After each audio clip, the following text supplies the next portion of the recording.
وبارك على محمد وعلى آل محمد كما باركت على إبراهيم وعلى آل إبراهيم إنك حميد مجيد. شپاړس سوه اووم نمبر حدیث شریف ہے 1607 نمبر. وعن ابن عباس رضی اللہ تعالی عنہما قال سیدنا حضرت عبداللہ بن عباس رضی اللہ تعالی عنہما نے دا حدیث روایت ہے. عبداللہ بن عباس رضی اللہ عنہ جلیل القدر صحابی دے. اللہ پاک دې راضي شي، الله پاک دې د خپل ځان نه راضي کړي. زما او ستا او ټول امت د طرفه دې الله پاک بهترینې بدلې ورکړي. قال فرمای رأى رسول الله صلی الله تعالی علیه وسلم حمارا، پیغمبر علیه الصلاۃ والسلام یو خر ولیدو. خر بې زبانه څاروی دی. نبی علیه السلام یو خر ولیدو موسوم الوجه چې په دې مخ باندې داغلی شوی و. د څاروو له د بعضې ضرورتونو په وجه باندې خلک داغ ورکوي. یو ضرورت هغه دا دی چې څه علامه مقرروي پې د پیژنګلو دپاره. نو په دغه خر باندې داغ چې و هغه په مخ باندې و، مخې وله داغلی و. فانکر ذلک، نبی علیه الصلاۃ والسلام په دې باندې ډېر سخت خفه شو، ناراضه شو، بد پې ولګېدل. فقال بیا نبی علیہ السلام فرمایل، فقال عبداللہ بن عباس رضی اللہ عنہما فرمایل واللہ لا آسمه الا اقصى شیء من الوجه.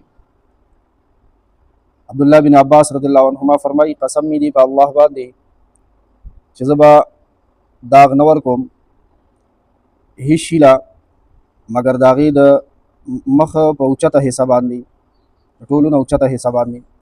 و امر بحماره، او د خپل خر په حق له دغه شان حکم ورکو.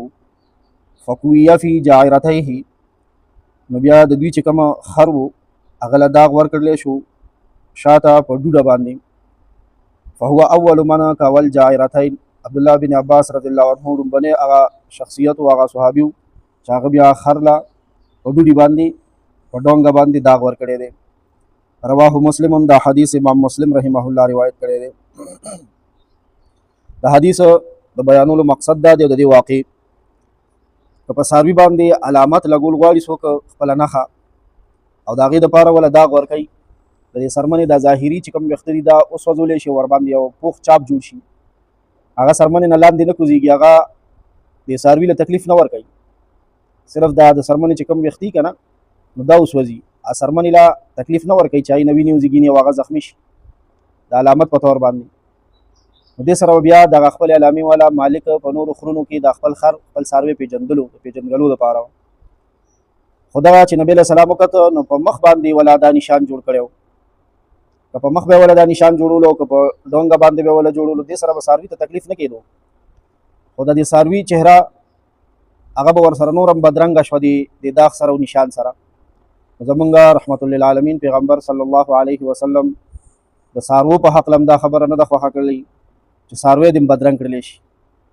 د څاروو په حق هم دا خبره، د ډنګرو په حق هم دا خبره نه ده خوښه کړې چې هغه دې بدرنګ کړلی شي. نو اوس دې خپله اندازه ولګوئ چې د انسان په حق له به څنګه نبی علیه السلام دا برداشت کړي چې یو سړی انسان لا په مخ داسې ګزار ورکړي چې مخ باندې شین نشان جوړ شي، سترګې شنې شي، دا سترغلي پې وپړسېږي. بعضې وخت دا ځینې وهلو ټکولو والا کسان چې پولیس والا وي څوک ګیر کړي که نه نو داسې وهي په مخ سر باندې چې مخ سر پې وپړسوي، بیا یې د پېژنګلو د کور وباسي او څو ورځو پورې په هغه باندې دا مخ سر پړسېدلي وي او دا سترګې پې شنې وي او شنه داغونه په مخ جوړي. زمونږ پیغمبر علیه الصلاۃ والسلام د څاروو په حق هم په مخ باندې داغ نه دی خوښ کړی. او په څاروو کې کوم څاروی بیان شو؟ خر. د خر په حق هم زمونږ رحمت للعالمین پیغمبر صلی الله علیه وسلم دا خبره نه ده خوښه کړې چې دی بدرنګ کړلی شي. د خر خپل شکل دی، بدرنګ دی او کار رنګه دی. انسان خو ډېر ښکلی دی په ټول مخلوقاتو کې، انسان تور نه تور انسان په ټول مخلوقاتو کې ښکلی دی. قرآن مجید د دې ګواه دی.